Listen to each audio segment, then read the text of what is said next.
Qui est le plus grand des dieux du stade, Nelson Montfort? Le plus grand des dieux du stade, c'est difficile à dire parce qu'il y en a eu énormément des dieux du stade. Je vous demande de choisir. Aujourd'hui, je dirais que celui qui est peut-être le plus resté dans les souvenirs des uns et des autres, c'est ex aequo Carl Lewis USA, Usain Bolt Jamaïque. Et qui est le plus grand que vous ayez interviewé? Les deux. Les deux? Les deux, oui, parce que Carl Lewis a été l'un de mes tout premiers interlocuteurs. J'arrivais au jeu de Barcelone 92, j'étais encore assez jeune à l'époque et je me retrouve face à cet immense champion. Et puis par la suite, alors Lewis, c'est 4 Jeux Olympiques quand même, 4 Olympiades. Hein. Et puis par la suite, donc avec Usain, c'est vrai que j'ai réussi à établir un contact particulièrement privilégié. Usain Bolt. Usain Bolt, il arrive avec les casques sur le how's my good friend from France, etc. Ouais, Usain Bolt, Usain Bolt, c'est vraiment un très chouette type. Je pense qu'il l'est encore d'ailleurs. J'ai un peu perdu de vue depuis qu'il n'est plus en activité, mais ouais, un très chouette type. Bonsoir Nelson Montfort. Bonsoir Thibaut. Merci de passer la soirée avec nous. Mais ça fait extrêmement plaisir. Charletti, sur une piste d'athlétisme, il doit vous paraître presque petit ce stade par rapport aux enceintes que vous avez connues. Alors il fait quand même 19 000 places. Ouais. Il y a donc chaque année un grand meeting d'athlétisme. La piste est connue pour être très rapide. Oui, paraît-il. C'est ici d'ailleurs qu'il y a eu il y a plusieurs années en arrière un record du monde, et pas n'importe quel, record du monde du 100 mètres par Tim Montgomery USA.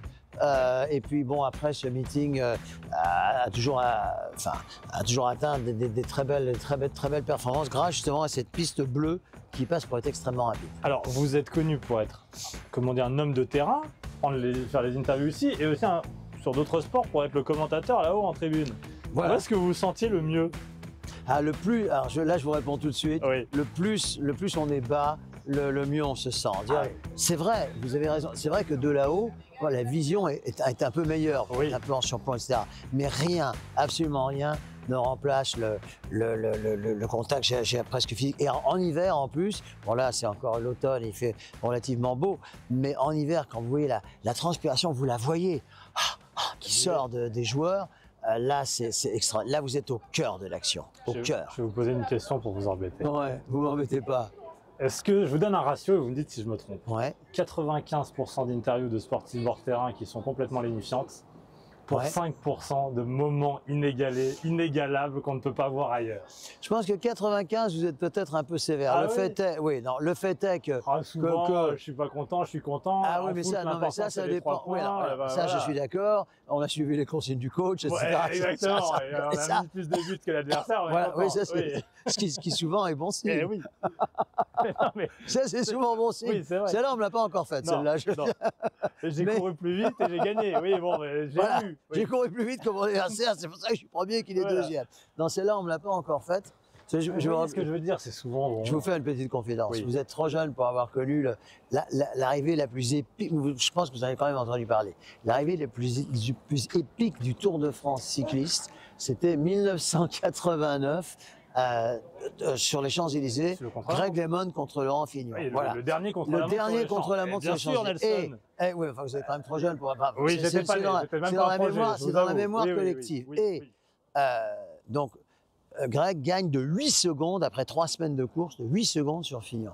Fignon est complètement détruit, il est à terre, il a les bras en croix, il est crucifié, il n'en peut plus, il est mort, à la fois physiquement et surtout psychologiquement. Et un jour, il s'approche de lui, il dit alors, déçu? Eh oui. Il est non, ravi. Donc voilà, je pense que ça... Je pense que ça, là, je démarrais à peu près, je démarrais à ce moment-là, je n'avais pas encore vraiment démarré, je me suis dit, peut-être qu'on peut faire un peu mieux au point de vue question. Vous savez, quand il y a des réponses un peu bêtes, c'est souvent parce que les questions le sont aussi. Donc voilà, j'ai toujours essayé de soigner un petit peu ça. Mais il y a des moments qui sont inégalés. Ouais, c'est vrai. Et est-ce que vous les avez cherchés ou ça vous tombe dessus d'une certaine manière qui sont pas forcément des réponses d'ailleurs, c'est parfois des gestes, des attitudes plus que la réponse en elle-même. En général, il faut pas trop chercher. Il faut pas trop chercher à créer. Ouais, et ça vient spontanément ou moins. mais ça vient. Moi, les plus beaux souvenirs que j'ai en matière d'interviews de sport à la télévision, c'est les interviews qui sont pas trop. De toute façon, elles peuvent pas être trop préparées parce qu'on ne peut pas préjuger du résultat. Non. Bon, si, quand Nadal, départ, ou quand Nadal, il y a 7-8 ans, sur terre battue à Roland-Garros, on pouvait penser qu'il allait remporter le match. Mais sinon, après, ce sont les événements qui décident. Est-ce que la parole du sportif, c'est policé? Vous avez connu, vous, 40 ans de bord-terrain?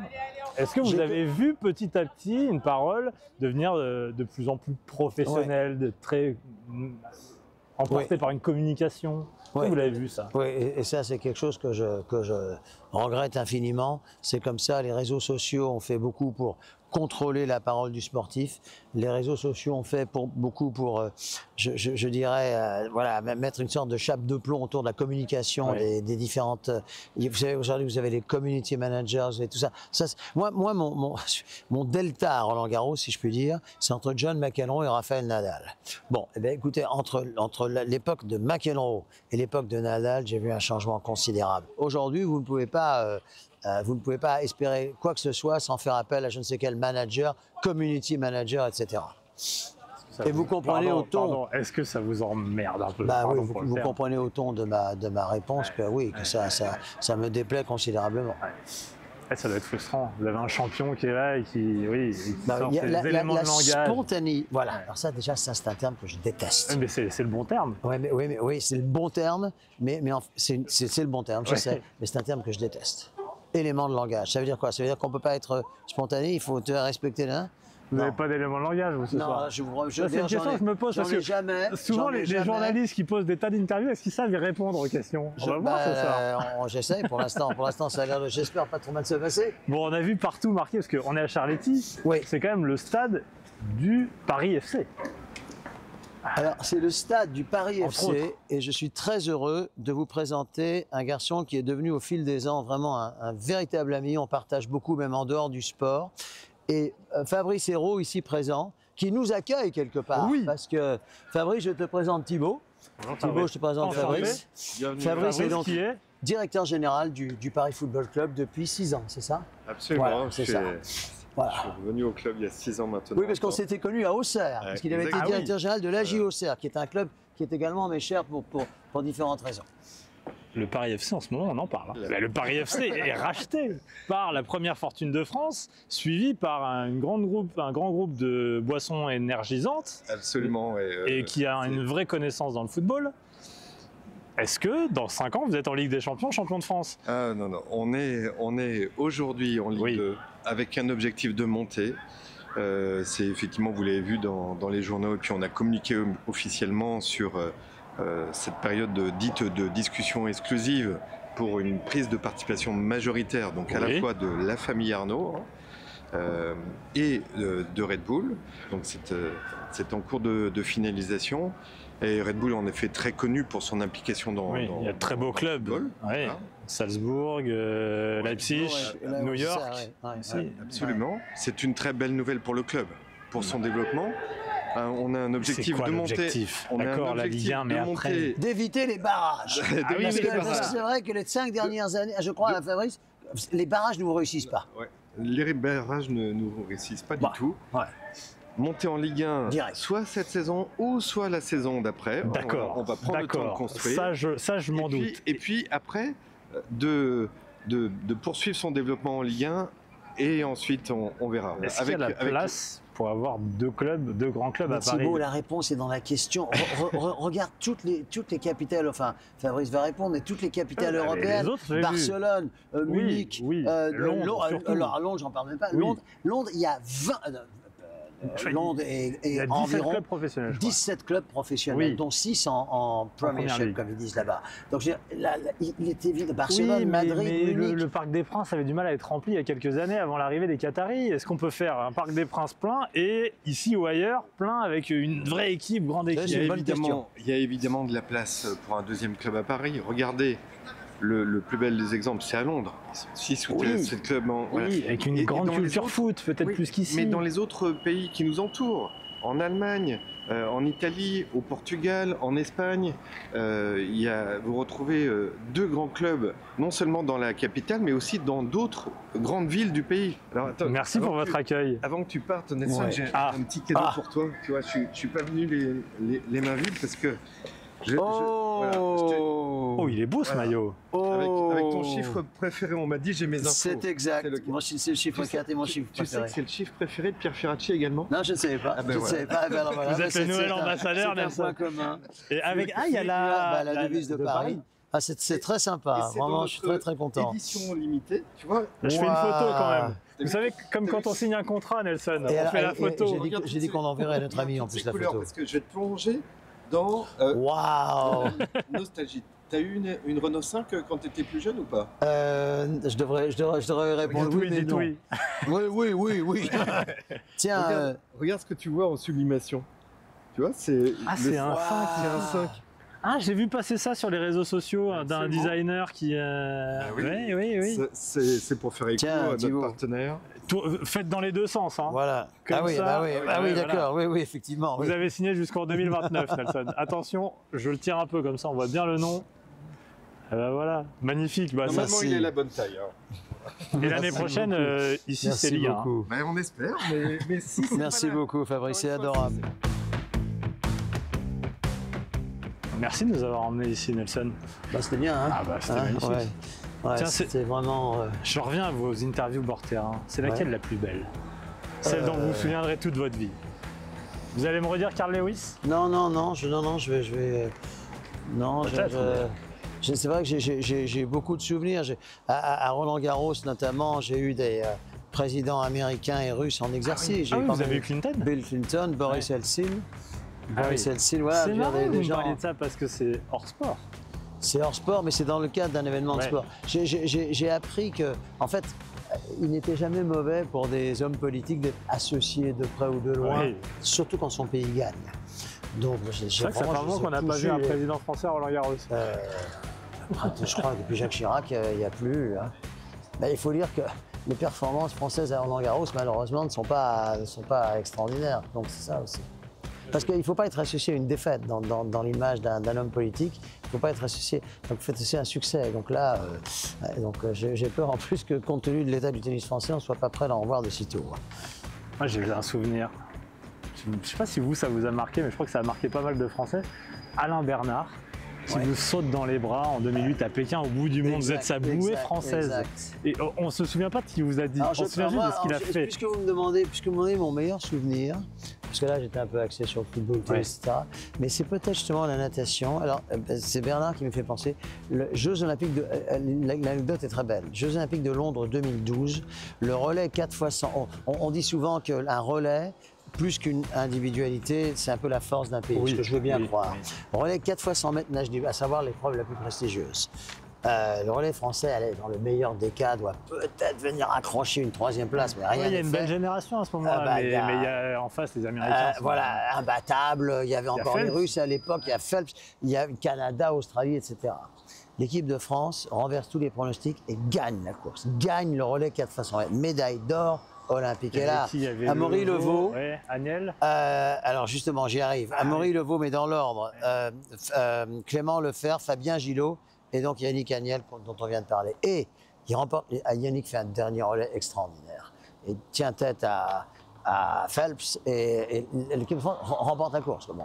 Et là, il y a 4 garçons avec un costume clair qui viennent vers moi et qui me sautent comme ça dans les bras. Alors moi, j'avais un costume clair, donc le costume lui a mouillé tout de suite. Et c'était vraiment l'interview qui doit durer 3-4 minutes, en fait 20. Et à la fin, Yannick me souffle à l'oreille, tu es notre 5e relayeur. Ça, c'est mon plus beau souvenir. Et il l'a pas dit à l'antenne. Non, c'est ce qui est très ça, c'est délicat. encore- Ce qui est très c'est délicat. encore plus fort Parce que pour s'il vous. le dit à l'antenne, Oui. il va dire, Ouais, ouais, c'est le jeu, voilà, ouais. voilà. Non, c'est très beau. Voilà. On y va? On y va. Je suis né au cœur du sport parisien, c'est-à-dire à mi-chemin entre le Parc des Princes, Ouais. le stade Roland-Garros, dont sûr. on a abondamment parlé, le stade Pierre de Coubertin Ouais. et le stade Jean-Bois. Ah oui, c'est vrai Donc, que c'est un carré d'or. Carré C'est d'or le sportif. carré d'or, du tiens, sport je ne pensais parisien. pas à cette expression, oui, c'est exactement ça. C'est le carré d'or du sport parisien. Vous qui avez vu tout un tas de villes à travers le monde, laquelle vous a plus subjugué que Paris? D'ailleurs, je sais pas, vous aimez Paris? Alors, j'aime j'aime certains aspects de Paris. Ah ouais? Pourquoi vous riez? Non, parce que je sens dans la question. Non, Riyad rit aussi. Et Guillaume rit aussi. Parce qu'il sait que... Si tout le monde Non, rit. mais on va dire, c'est ce qu'on appelle le point H, le point Hidalgo dans cette émission. Oui, non, Vous voulez que je vous dise quelque chose sur Oui. Anne Hidalgo? Alors, Oui. le problème, c'est que vos téléspectateurs vont peut-être pas... Écoutez, moi, il se trouve que j'ai la chance de la connaître. Mais ce que je vais vous dire, je le lui ai dit. D'accord. Donc, je me sens très à l'aise avec Oui. ça. Je trouve que sa politique pour Paris est vraiment demande vraiment à être améliorée. Mais elle, je peux vous dire que c'est une personne extrêmement sympathique. Oui. Parce que c'est comme ça. Alors je l'ai rencontrée en plus dans des circonstances particulières. Parce qu'elle est espagnole, Anne Hidalgo, Oui, comme oui. vous savez. Et elle a remis la médaille d'or de la ville de Paris à Rafael Nadal. Je pense que c'était en 2000. C'est à l'époque où il était imbattable, etc. Et je me souviens d'un discours d'elle en espagnol. Elle parle absolument couramment espagnol, etc. Et ce soir-là, j'ai vu le meilleur aspect d'Anne Hidalgo, parce qu'on sentait qu'elle était très heureuse de là. Rafa était très heureux, etc. Et depuis ce jour-là, c'est vrai qu'il est né, parce qu'elle s'en souvient, parce que j'avais une équipe de tournage, est née une relation personnelle assez forte. Maintenant, concernant sa politique, évidemment, il y a beaucoup. Mais je suis très à l'aise de vous le dire parce que je le lui ai dit. Je pense que son entourage n'est peut-être pas non plus ce qu'il y a de mieux. Un propos nuancé sur Anne Hidalgo, on devrait tenir un pourcentage pour savoir ce qu'il a défendu. J'aime bien le point H. J'ai pas oui, c'est vrai, vous n'avez pas dit la ville. sur les plus belles villes. Ah oui, c'est ça. Je suis américano-néerlandais. Oui, donc ça. je peux évidemment vous répondre de villes. New York et Amsterdam, oui. C'est un assez bon choix. Ouais. New York, Amsterdam, Paris, ça oui, je dirais que chose. c'est. Alors, il y en a d'autres, évidemment, mais je dirais que c'est un triangle d'or, pour reprendre votre expression, qui me sied. Oui. Alors, justement, vous avez un papa américain, une maman néerlandaise. Et comment vous vous êtes retrouvé en France? Parce que mes parents se sont rencontrés au sortir quelques années après le sortir de la guerre. D'accord. Parce que mon père, malgré le nom Montfort, qui est un nom... Le nom Montfort est un ancien nom français d'origine protestante. Ouais. Et la famille de mon père, j'ai fait des recherches là-dessus. Ouais.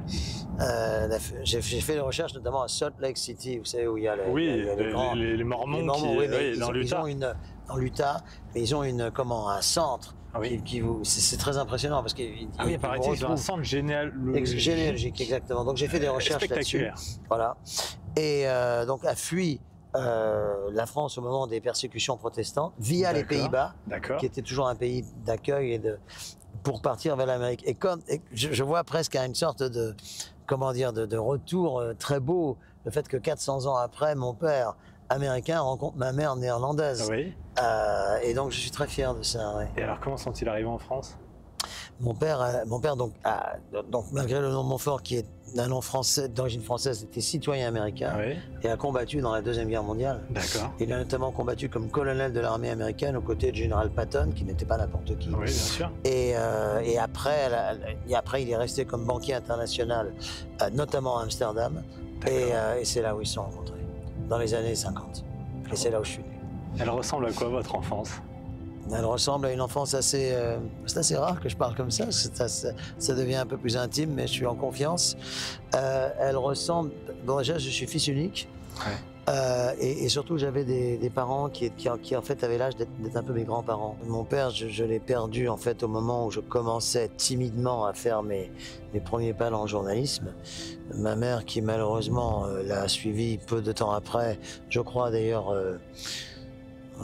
c'est assez rare que je m'exprime comme ça encore une fois, mais je crois à une certaine forme de chagrin d'humour, de chagrin d'amour. Je crois à ça. Je crois souvent en des couples. Jacques Brel a chanté ça de manière extraordinaire. Je crois que quand un couple est... Ouais, c'est une chanson terrible. Alors que mes parents n'étaient pas si vieux que ça, mais je veux dire, surtout ma mère. Mais je veux dire, quand l'un s'en va, l'autre, parfois, pour pas dire assez souvent, ne tarde pas à le rejoindre. Il y a un poème absolument magnifique de Peggy, que vous connaissez peut-être sur la mort. Il dit, mais je suis encore là, je suis simplement passé dans la pièce d'à côté. Continuez à rire, continuez à faire tout ce que nous faisions avant. Ne soyez pas triste.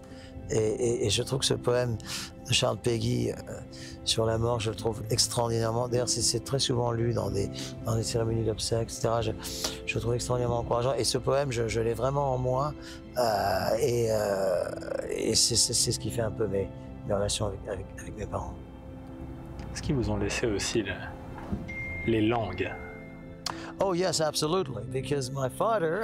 Eh oui. Ah, j'allais pas vous épargner ça, Thibaut. Non, mais My surtout pas. father was an American citizen. Oui, Alors oui. évidemment, en plus, comme il parlait, comme j'étais fils unique, je les entendais parler tous les deux Il parlait anglais. Ah, il parlait anglais. Oui, parce que le néerlandais est compliqué. D'ailleurs, Oui. moi, quand j'étais plus jeune, j'entendais, on va dire, Ouais. le flamand, enfin le néerlandais, Ouais. mais c'est une langue assez gutturale. Et puis surtout, Ouais. le problème, c'est que aux Pays-Bas, comme en Allemagne, comme du reste à peu près partout, sauf en France, tout le monde parle anglais. Oui. Je pense que la première responsabilité qui échoue à un communicant, que ce soit par écrit, par oral, par tout ce que vous voulez, c'est de bien s'exprimer dans la plus belle langue qui soit, c'est-à-dire la nôtre, le français. Et nous autres journalistes, je pense que vous serez d'accord avec moi, avons une vraie responsabilité. La plus gentille chose qu'on puisse me dire, c'est tu t'exprimes dans un bon français, en tout cas j'essaye. Vous trouvez que ma génération parle moins bien le français, ma génération de journalistes et ma génération de manière générale parle moins bien Je le ne français? vais pas généraliser, il y a forcément toujours des exceptions, des exemples, et pour autant que je puisse en juger, on ne se connaît pas depuis très longtemps, vous m'avez l'air de faire partie de ces exceptions. Mais s'il faut répondre par oui ou par non à cette question, oui, les jeunes générations d'aujourd'hui, hélas, parlent un moins bon français mais je ne veux pas paraître nostalgique. D'accord, mais Nelson, est-ce que à votre époque, quand vous aviez 25 ans, les plus anciens ne disaient pas la même chose que vous? Ah tiens, Probablement, mais oui, c'est une bonne remarque. Mais sauf que moi, quand j'avais 25 ans, il n'y avait pas de rap, à ma connaissance. On comprenait plus ou moins les paroles des chansons. J'étais pas mal versé dans la chanson anglo-américaine. On comprenait les paroles. Vous avez alors un parcours scolaire brillant, parce que vous passez par Sciences Po ensuite? Oui, j'ai une maîtrise en droit et le diplôme de Sciences Po, où j'ai rencontré d'ailleurs celle qui allait devenir mon épouse. Je précise, je ne veux pas trop entrer dans des considérations, mais je précise que Sciences Po de l'époque n'avait rien à voir avec ce que cette école est devenue aujourd'hui. Mais c'est-à-dire ça, c'était quoi Sciences Po à l'époque? Sciences Po à l'école, Sciences Po à l'époque, c'était quand même une école qui, on va dire, formait quelque part un petit peu les élites de la nation. Il y avait un concours pour entrer, il y avait ce fameux grand oral qui faisait peur à tous les étudiants. Voilà, il y avait tout ça. Et surtout, il n'y avait pas des manifestations tous les jours C'était pas comme politisé? il y en a en ce moment. Je ne me souviens pas, honnêtement, Thibaut, je ne me souviens pas, bon, ça remonte à quelques années, je ne me souviens pas d'une école particulièrement politisée. Ah oui. Non, je vous promets. Sinon, je vous le dirais.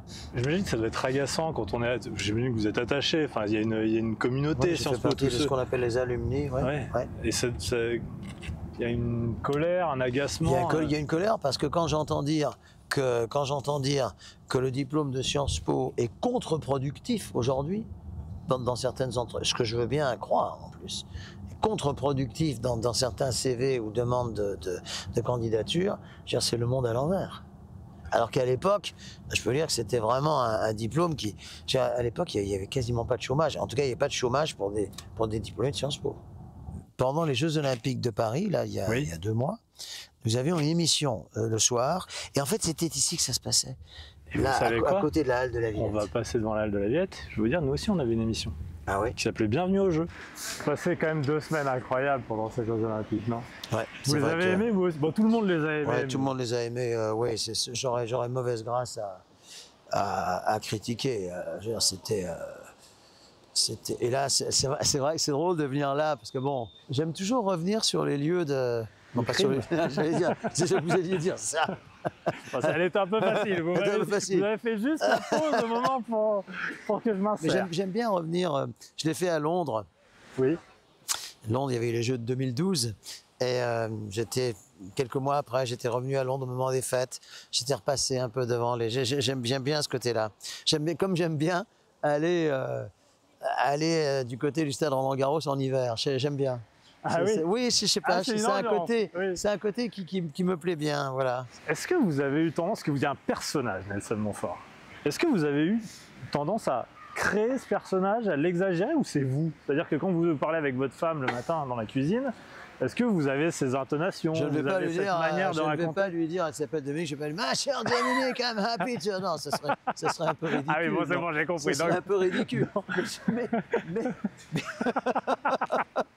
Oh, quel petit déjeuner extraordinaire! Oui, on va me prendre pour un fou. Oui. Ça a vraiment commencé un peu au moment avec les Guignols. Vous savez, Oui, les Guignols de l'info, ils ont fait de mon personnage un personnage un peu fétiche. oui. Et donc, c'est à ce moment-là qu'a Vous l'avez commencé. bien pris? Très bien pris, Oui. parce que c'était... En plus, après, j'avais rencontré les auteurs, notamment Bruno Gassio, que vous connaissez Oui, probablement, oui, bien sûr. qui est un garçon avec lequel j'ai beaucoup sympathisé. Donc, je l'ai très bien pris. J'ai jamais eu de souci avec ça. Et puis, je veux vous dire aussi, c'est que nous autres anglo-saxons, c'est un peu moins vrai chez les Français, et notamment chez les sportifs. J'ai aucun problème avec l'autodérision. Vous savez, c'est assez facile c'est assez facile de rire des autres. De rire de soi-même, ça l'est parfois un peu moins. J'ai un dilemme à vous proposer, Nelson. Dites-moi, Ça va pas vous faire rire, mais j'attends une réponse. dites-moi. Vous n'avez plus le droit de regarder de sport jusqu'à la fin de vos jours, Oui, ou plus le droit d'écouter de musique. oui. Qu'est-ce que vous choisissez? Qu'est-ce que vous enlevez? Ah, je continue à écouter de la musique. Et vous regardez plus de sport? Ah, imaginez. S'il faut vraiment, Ah oui, s'il il faut faut vraiment choisir entre les deux, moi, moi la musique dite classique, mais également la musique d'aujourd'hui, quand elle est bonne, accompagne vraiment ma vie. Le sport, je ne veux pas dire que j'ai fait le tour de la question. Je n'ai pas fait le tour de la question. Il reste encore plein d'émotions à connaître, etc. Mais enfin, j'ai quand même 30 ans de vie dans le sport. Donc, je ne pourrais pas me passer de musique. Et c'est pour ça que nous sommes ici, Vous à avez, la Philharmonie de Paris. vous avez un sens de la transition qui est tout à fait extraordinaire. Extraordinaire. Bonjour, Bonjour, ça va? Thibaut Gauthier, enchanté. Bonsoir, Simon. Nelson Montfort. Bonsoir Nelson. Bonsoir, bonsoir. Bienvenue. Vous Merci êtes beaucoup. le secrétaire général Voilà, de la Philharmonie. exactement. Personne ne sait ce que ça veut dire. Mais c'est un type qui a quelques responsabilités dans cette grande maison. Voilà. Qui joue ici principalement? C'est l'orchestre de Très, Paris. très, Alors, il y a très belle l'orchestre de programmation. Paris. hein. Oui. L'orchestre de Paris qui est notre orchestre. C'est quoi? C'est Le on dit grand c'est l'orchestre résident? C'est comme ça qu'on dit? C'est même plus que ça, c'est un département de la Philharmonie, c'est notre orchestre. Ah, d'accord. Et on a 4 orchestres en résidence en plus de l'orchestre de Paris. Paraît-il que le chef d'orchestre de cet orchestre de Paris est un prodige. Alors, C'est le finlandais, c'est ça? Ou Klaus Makela? Vous Klaus connaissez? Makela. Il faut profiter, hein, le public parisien, il faut profiter tant qu'il est chez nous. Il a 27 ans. C'est extraordinaire. Il avait 22, 23 ans. C'est Et extraordinaire. c'est hein. un choix, c'est ça que j'ai trouvé formidable, c'est un choix des musiciens de l'orchestre. Et d'aller choisir, vous savez, ils avaient le choix entre plusieurs grands chefs, dont des chefs très expérimentés d'un certain âge, comme vous pouvez. Et ils ont choisi Klaus Makela parce qu'ils ont trouvé que sa vision était extraordinaire et ils ont eu le nez creux puisque maintenant tous les plus grands orchestres du monde entier courent après lui. Et Nelson, comment, vous qui connaissez la musique, comment on le sent? Pourquoi finalement, moi je suis un profane, mais comment un chef d'orchestre peut transcender finalement une œuvre qui a été faite des dizaines de Je fois? me suis souvent posé cette question. Parce que, oui, parce que le fait est que beaucoup d'œuvres, et je pense, votre prénom, pardon, Hugues. Hugues ne me contredira pas. Le fait est qu'il y a pas mal d'œuvres qui peuvent être jouées sans chef. Avec notamment du répertoire baroque. Voilà, ou même le piano et orchestre, le pianiste qui donne ça. Mais le charisme est un très beau mot, j'en vois pas d'autre. Et J'en donc vois pas d'autre. quelque chose Ouais. transpire de cet orchestre quand il est Beaucoup de dirigé? choses se passent que les gens ne voient pas. À la C'est dans les répétition. répétitions. Ah oui, oui, oui. Et là, le Parce que chef c'est a un lui rôle qui donne énorme. sa vision, il donne sa Ah vision ouais, de l'œuvre. ah ouais, et ah vous ouais. pouvez entendre une œuvre 10 fois, elle ne sera jamais interprétée. Ouais, c'est pareil. exact.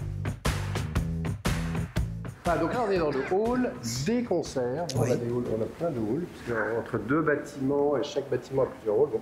Et donc ici, c'est le hall de la grande salle, qui est le joyau de la Philharmonie, dans laquelle on va pouvoir s'immiscer. Rien, silence. Regarde, on n'entend pas de toute manière. Je sais, c'est Bernardo comme dans Zorro.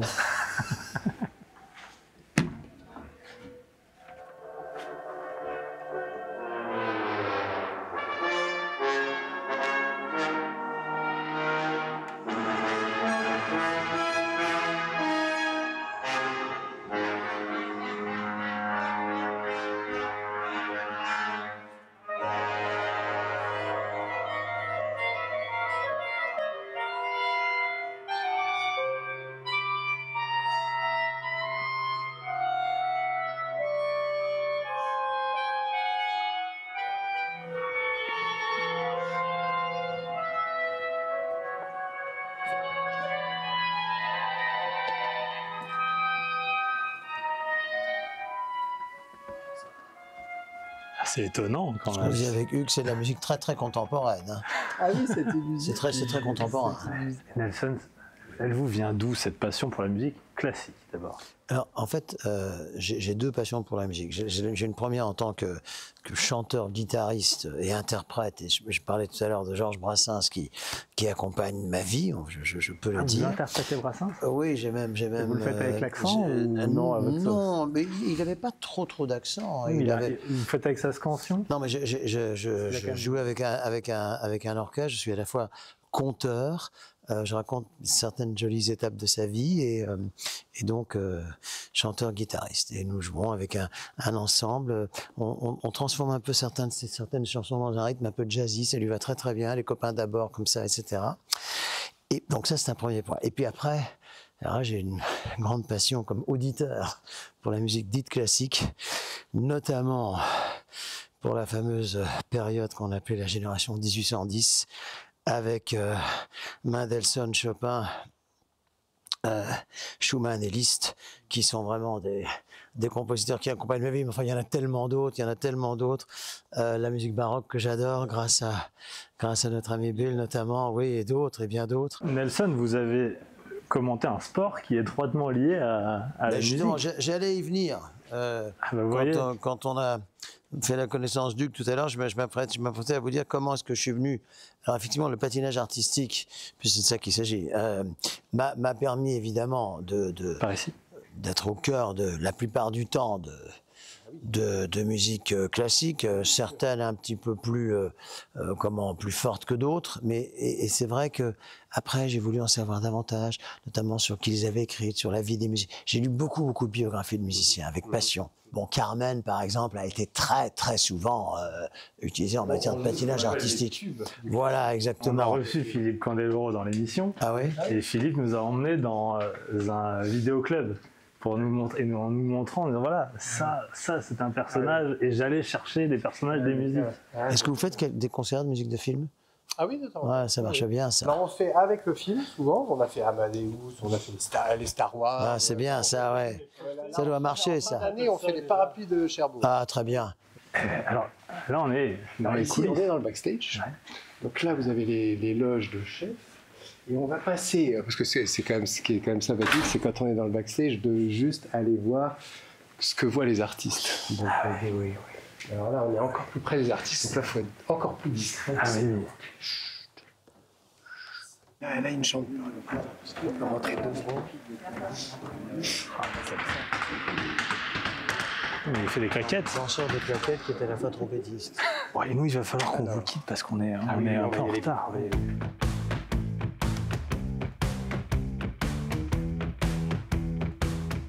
Merci beaucoup. Merci pour votre accueil. Et à bientôt alors. À bientôt, oui. Très sympa. Très heureux de faire votre connaissance et sûrement une autre fois. Merci beaucoup. Au revoir. Au revoir et bonne soirée.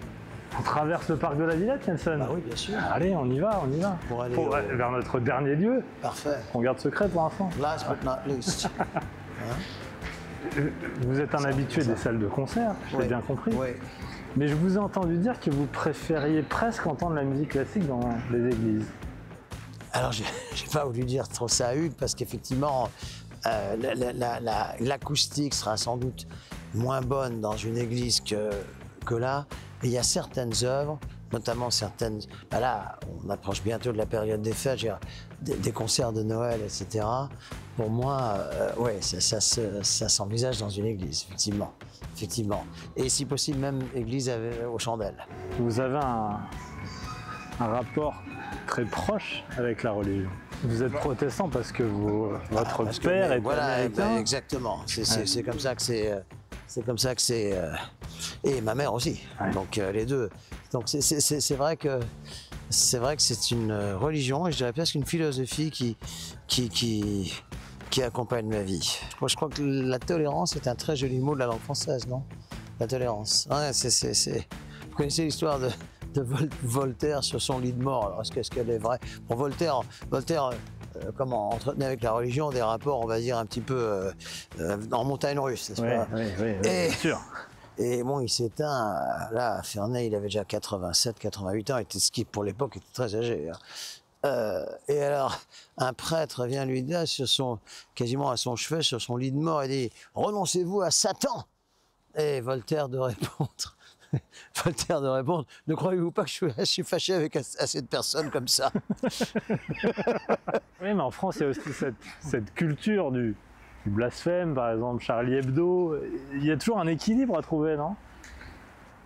Oui, mais oui, bah, cet équilibre s'appelle justement, cet équilibre s'appelle tolérance. Oui, bah, bien sûr. Cet équilibre s'appelle tolérance. Ça s'appelle pas laïcité? Alors, laïcité aussi, mais c'est un mot qui a été tellement mis à toutes les sauces que moi j'ai du mal avec ce mot-là aujourd'hui. Ah bon? Ce mot a été mis à toutes les sauces, à toutes les sauces. Après tout, je veux dire, on a le droit d'être croyant, on a le droit d'envoyer ces enfants où ils souhaitent aller, ou peut-être qu'on souhaite qu'ils aillent, ou en tout cas qu'eux souhaitent aller, que ce soit une école privée ou une école publique, etc. Voilà, ouais, moi, ce mot de laïcité, je le trouve un peu trop galvaudé. Je suis d'autant plus heureux de vous dire que j'ai comme ami un monsieur qui s'appelle Henri Pénard-Ruiz, qui est philosophe, et qui a écrit beaucoup de livres, beaucoup d'ouvrages sur la laïcité. À la fin, je commençais un peu à saturer. Mais voilà. Oui, je vous fais pas mal de confidences, là, hein, Oui. comment Thibault. Hein. Est-ce que vous trouvez peut-être qu'on a une tendance trop facile en France à taper sur les religions, et notamment sur le christianisme? Bah, si j'en juge par les derniers événements, je suis bien obligé de vous répondre oui, malheureusement. Oui, je suis bien obligé de vous répondre oui. Oui, sur la... Bah, on va peut-être pas trop rentrer là-dedans, mais enfin bon, je veux dire, aujourd'hui, affirmer sa foi est presque coupable. Je veux dire, c'est fou, quoi.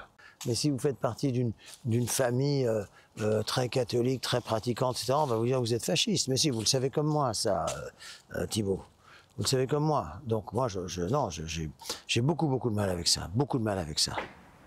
Qu'on a appris il y a 2 jours, cette information. Et c'est pour ça que ça m'a surpris. Moi, je croyais que c'était officiel. Vous ne commenterez plus le patinage avec Philippe Candeloro. Mais ça fait 6 mois que je le sais. Et oui, mais alors c'est pour ça. Ça Nous fait aussi, 6 mois que Philippe je le nous sais. disait Nelson va s'arrêter parce qu'il atteint l'âge de France Télévisions. Mais alors, ça a été une annonce. Alors, Philippe qui est un garçon extrêmement fair-play, parce que rien ne l'obligeait à le faire. Oui. Et le jour où Nelson arrête, j'arrête aussi. Moi, j'aurais fait Ah, pareil. c'est lui qui a décidé? Ouais. On l'a pas foutu dehors? Non.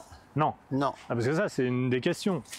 Non. Est-ce on s'est débarrassé de Candeloro Non. parce qu'il pouvait déranger Non. avec ses commentaires? Non. Ça, c'est faux. Ouais. D'accord. S'il l'avait souhaité, il aurait pu continuer. Et je trouve quand même très fair-play. Je trouve ça très fair-play et très bien de sa part. Non, vous êtes d'accord, je pense. Ah oui, et puis surtout, Et moi, j'aurais fait pareil. vous êtes un duo. Vous avez monté sur scène. Vous montez déjà sur scène? Oui, on a déjà fait une quinzaine de dates. Oui. Une pièce comique, une comédie policière qui s'appelle Ça patine à Tokyo. Oui, donc Qui on se reste passe, dans l'idée. Qui se passe dans le cadre d'un championnat du monde de patinage, à Tokyo donc, Oui. où un patineur français doit jouer le soir même le titre mondial contre un patineur japonais. Oui. Seulement les Yakuza, vous savez, la mafia sûr. japonaise, ne l'entendent pas de cette oreille. Il y a tout un tas de rebondissements, évidemment. Et pour tout dire, c'est très très sympa. C'est une pièce de théâtre qui est... Et nous faisons le plein, là, je ne vous dis pas qu'on joue non plus dans des salles comme la Alors, Philharmonie. on vous voit quand Mais- et où, par exemple? On aime beaucoup aller soit dans la banlieue parisienne, soit en province. ça Ensuite, on le tient voit. à cœur à Philippe, ça, la Oui, banlieue parisienne. absolument. Philippe Candeloro, c'est devenu un ami. Ah oui, c'est devenu un grand ami. C'est presque devenu un petit frère. C'est un garçon d'une totale fidélité en amitié. Est-ce que tous les deux, vous n'étiez pas un peu à côté de l'époque, parfois, lorsqu'on Sans commente le doute, patinage? sûrement. Ah oui? Sûrement. Oui, parce qu'aujourd'hui, on est dans une situation où on ne peut plus dire grand-chose. Philippe, pour moi, d'écouter Philippe, c'était du Audiard. Philippe, qui était la spontanéité même, qui, bon, parfois, avait quelques remarques un petit peu en dessous de la ceinture, mais jamais méchante, jamais méchante. Il n'était jamais méchant vis-à-vis des autres patineurs. Jamais, jamais. Et moi, j'ai beaucoup aimé notre jolie aventure, beaucoup. J'ai du mal à en parler au passé, d'ailleurs.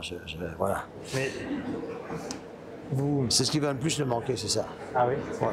Il dit une blague en dessous de la ceinture, Mais, considéré comme misogyne, vous mais- le reprenez pas, vous continuez. Mais Est-ce non, que mais vous si, compreniez la critique ou non, ça vous dépassait complètement? Vous disiez, Parfois, mais- je le reprenais. Oui. Mais c'est ce qui faisait c'était un sketch, c'est ce qui faisait que les gens adoraient, quoi. C'était Oui, vous savez- mais au nom de les gens adorent, on peut tout se permettre. Je me fais l'avocat du diable, Non, mais vous voyez. tout se permettait. Déjà, il se permettait pas tout. Il était jamais désobligeant vis-à-vis des patineurs. Et parfois, effectivement, il avait quelques remarques sur le physique des patineuses, mais voilà, c'était jamais. Moi, j'ai jamais ressenti quelque chose de très méchant. Je me suis jamais senti mal à l'aise avec ça, jamais. Jeux Olympiques de Turin 2006, la première fois qu'on commentait ensemble. Et là, effectivement, pas de décalage horaire, quoi. Donc, Ouais, c'était ouais. vraiment il y avait des millions de À personnes. prime time. Compétition de danse, voilà. Et les Français qui jouent pas le titre, mais la troisième place contre un couple américain, se fait souffler la médaille de bronze, donc, par ce couple américain. Et donc, comme c'est les Jeux, on va jusqu'au bout, on transmet le podium et Oui, tout. À ah un oui, moment oui. donné, on voit l'hymne américain, enfin voilà, les patineurs, etc. Et je dis, ah Philippe, malheureusement, au moment où on voit les Américains grimper sur le podium, nous aurons une pensée émue pour Isabelle Delobel, Olivier Schoenfelder, qui termine malheureusement à la pire place, n'est-ce pas, la fameuse 4e place. Et là, il y a 10 secondes de silence, et là, je sais qu'il va me sortir un truc. Il y a 10 millions de téléspectateurs. Hein. Ah oui. Il dit, ouais, vous voulez dire que c'est la place du con? Je dis, non, c'est pas exactement. Non, c'est pas exactement ce que je voulais dire, Philippe. Ah, il dit, moi, je vous le dis, et je peux en plus vous dire qu'on s'est fait niquer. De l'air. Mais honnêtement, il n'y a rien de méchant dans ça. On vous a vu à la télévision au début de l'année chez Cyril Hanouna, notamment sur la première émission de la dernière saison de TPMP. Je l'aime bien, Cyril. Ça risque de vous surprendre. Il estime qu'il me doit énormément, il me doit rien du tout, mais c'est vrai qu'on a animé ensemble la terrasse de Roland-Garros. C'est là qui lui a permis un peu de démarrer. Je parle de ça il y a, je sais pas, 10-12 ans.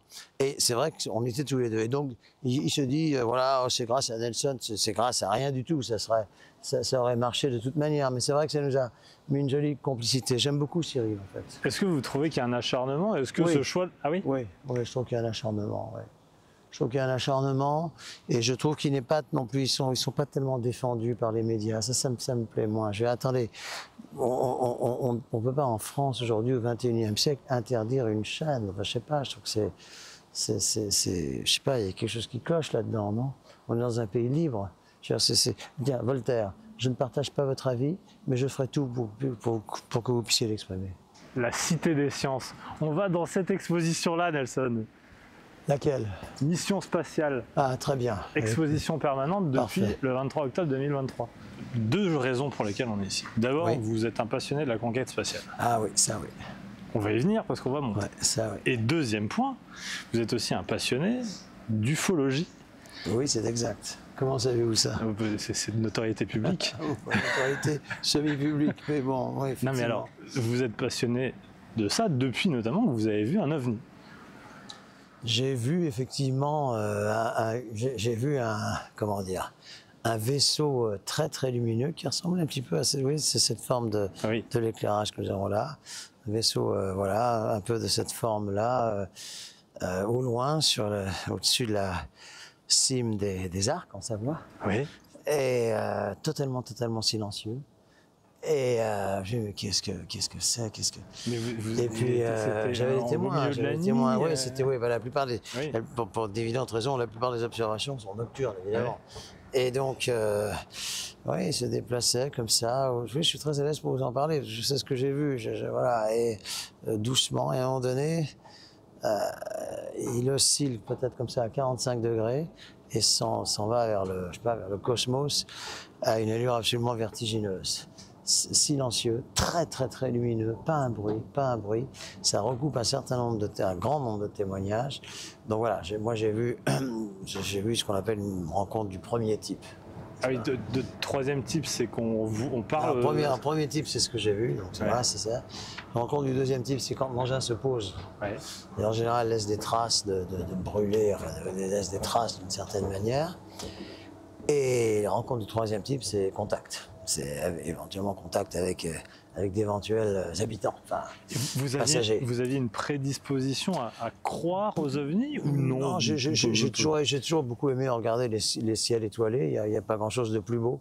C'est peut-être peut-être une lointaine admiration pour Vincent Van Gogh, dont l'un des chefs-d'œuvre, justement, c'est cette nuit étoilée sur Arles. Mais non, pas plus que ça. La question des ovnis, souvent les gens sont pris pour des fous. Est-ce que vous l'avez subi, vécu? Est-ce que je vous donne ce sentiment? Non, mais moi j'ai tendance à potentiellement croire les gens, mais tant que je ne l'ai pas vu, vous voyez ce que je veux dire. Déjà, je ne bois pas, parce que je sais très bien qu'on va dire, le soir, là, ils ont bu un peu trop, etc., ils ont entre potes, etc. Pas du tout. Pas du tout.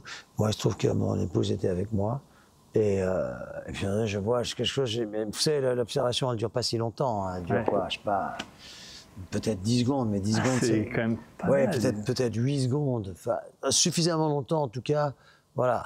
Oh, regarde ce que c'est. Hop, et whitt.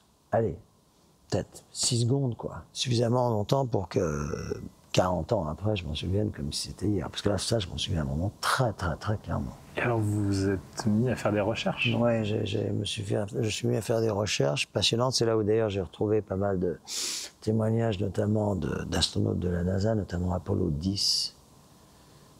On parle beaucoup de... Donc l'expédition juste avant Apollo 11, on parle qui est celle qui s'est posée sur la Lune. On parle beaucoup d'Apollo 11, mais Apollo 10, en fait, c'est eux qui ont pris tous les risques, parce qu'ils sont montés là-haut, ils ont décroché le module lunaire qui est descendu à 10 km de la surface de la Lune, autant dire qu'ils voyaient absolument tout, et ils ont remonté le module lunaire sans s'être posés sur la Lune.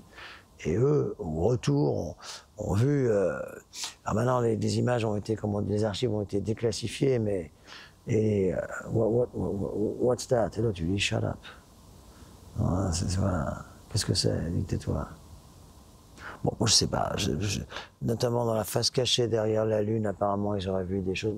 Mais je veux dire, je pense que c'est-à-dire, vous pensez qu'on part de rêve aussi, je trouve que c'est pas mal qu'elle existe encore. Oui, mais vous pensez qu'on nous cache des choses? Parce que c'est toujours une question, parce que là, il y a un mot tout de suite qui me vient à l'idée. Ouais, complotisme, c'est un mot qu'on utilise à tout bout de champ. Quand Apollo 11 justement est venu sur la Lune pour la première fois, ils ont déposé une plaque qui en substance dit nous sommes venus ici pacifiquement en l'an 1969, 8e mois, 7e mois de l'année, etc. Nous sommes venus de façon pacifique. Et donc sur cette plaque, il y a la forme des terriens, n'est-ce pas, avec la tête, les corps, les visages. Il y a une musique de Mozart. Vous voyez, donc, bon, cette plaque a été... Alors, j'imagine que si on pose une plaque comme celle-là, c'est peut-être qu'on pense qu'elle peut peut-être être à destination de quelqu'un. Ça, c'est pas moi qui vous l'invente, ça, c'est la NASA qui voilà, moi... Parce que c'est vrai qu'il faut faire attention maintenant sur tous les sujets, on peut pas dire n'importe quoi. Je dis pas que vous dites n'importe quoi. Thibault, il y a trop de témoignages. Il y a trop de témoignages. Oui, moi, j'ai toujours du mal à imaginer qu'on nous cache des choses. Mais justement, on ne le cache pas. On ne le cache pas. Il y a des témoignages d'astronautes de la NASA, il y a des témoignages de pilotes de chasse, il y a des témoignages... Mais je parle pas de témoignages du fermier. Pourquoi on ne voudrait pas le dire aux gens, et pourquoi on ne dit pas très clairement il peut y avoir ça, et ce qu'a vu Nelson Montfort, c'est sans doute vrai parce que c'est ça. Moi, encore une fois, toutes les personnes vont vous dire, et moi je vous dis la même chose, on n'est pas obligé de me croire, mais je sais ce que j'ai vu. C'est vrai qu'il y a une forme d'opacité qu'on a l'air de cacher, je me demande bien pourquoi.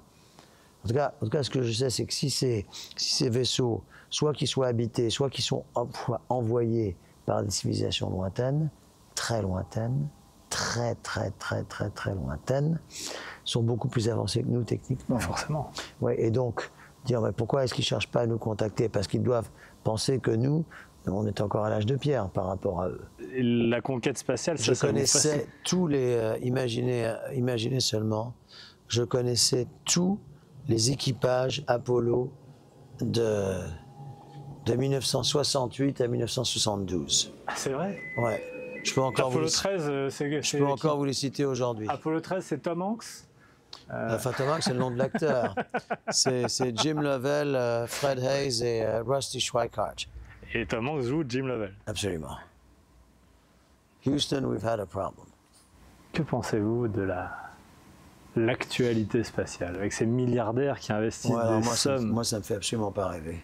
Ah bon? Non, ça me fait absolument pas rêver, parce que quand vous dites, là, aujourd'hui, les équipages qui sont des équipages totalement passifs, qui font rien à bord, si ce n'est payer une grosse somme d'argent pour embarquer. Alors que là, c'est pas la même chose. Hein. C'est pas la même chose. Déjà, ils étaient choisis sur leur mérite. Armstrong était vraiment un héros de notre temps. Vraiment, un héros de notre temps. Avant, pendant et après. Où il est revenu à une carrière universitaire très humble. Et vous avez moins de respect pour ce que fait Elon Musk, par exemple, qui relance d'une certaine manière cette conquête spatiale. Mais il la relance à coups de milliards de dollars. C'est pas un homme qui vous fascine, Elon Musk? Neil Armstrong me fascine bien davantage. Alors tiens, une question que vous auriez posée à Neil Armstrong et une question que vous pourriez poser à Elon Musk. Alors Elon Musk, je dirais, est-ce que vous souhaitez devenir Neil Armstrong? Sous-entendu, est-ce que vous avez les moyens, peut-être qu'il les a, de reposer le pied sur la Lune? Non, il l'aurait pas connu, il l'aurait pas connu. Non, je dis à Neil, je demanderais, quoique je connais la réponse. Comment avez-vous été choisi? Mais je connais la réponse. Mais comment avez-vous été choisi? Comment et pourquoi avez-vous été choisi? Et pourquoi? Parce que le sang-froid extraordinaire, le fait que c'était un civil et non pas un militaire.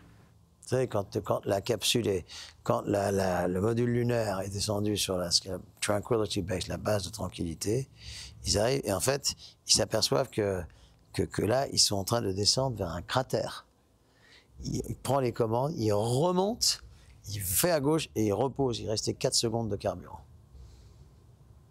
Il restait 4 secondes de carburant. Et puis la deuxième chose, c'est que là, on parlait d'Apollo 10 tout à l'heure, qui ont pris tous les risques, soit, sauf un.